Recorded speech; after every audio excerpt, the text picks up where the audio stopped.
Agenda 21. This is the agenda for the 21st century, hence its name. These are from its own documents of various kinds. Agenda 21 involves this: an end to national sovereignty, state planning and management of all land resources, ecosystems, deserts, forests, mountains, oceans and fresh water, agriculture, rural development, biotechnology, and ensuring equity, i.e. equal slavery. People told what their job will be, major restrictions on movement, creation of human settlement zones, get to them as we go along, mass resettlement of people who are forced to vacate land where they currently live, dumbing down education, mass global depopulation in pursuit of all of the above. This is a map of America as desired and projected by the Biosphere Programs and World Heritage Program. And whenever you see diversity or sustainability or Agenda 21, they're just into connecting interchangeable terms. So the red on this map of America is designed to be core reserves and corridors with little to no human use. Can you imagine the numbers of people to be removed to make that possible? Then you've got all the yellow bits, buffer zones, highly regulated use, and normal use are just the green bits. Look at it across America, 300 odd million people. And the idea is to make vast areas of land, ban it from human use and human activity on the basis of saving the environment, when what it is taking it all over for the less than 1%.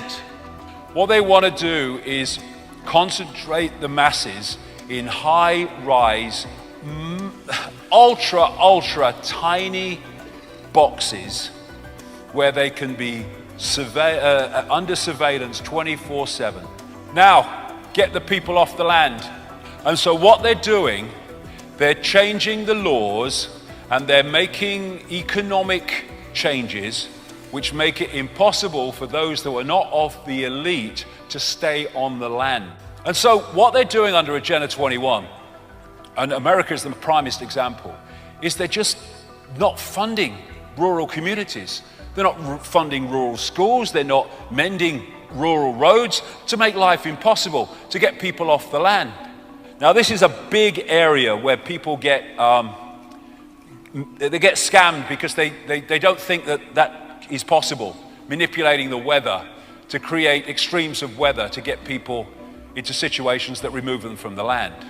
But actually Dr. Richard Day was actually a weather manipulator during the Second World War. People say it's not possible. Of course it's possible. It's happening. It goes way back.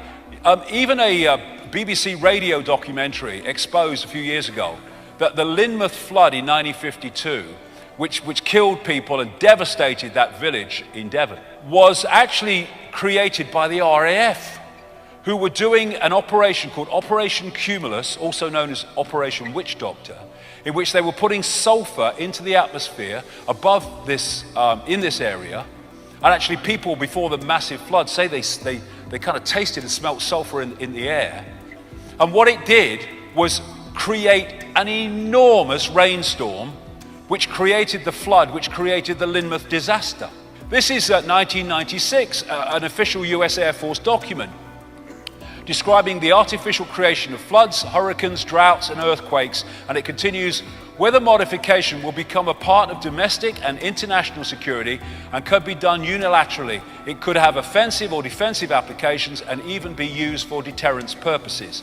The ability to generate precipitation, fog and storms on Earth or to modify space weather and the production of artificial weather are all part of an integrated set of military technologies. They are manipulating the weather like crazy.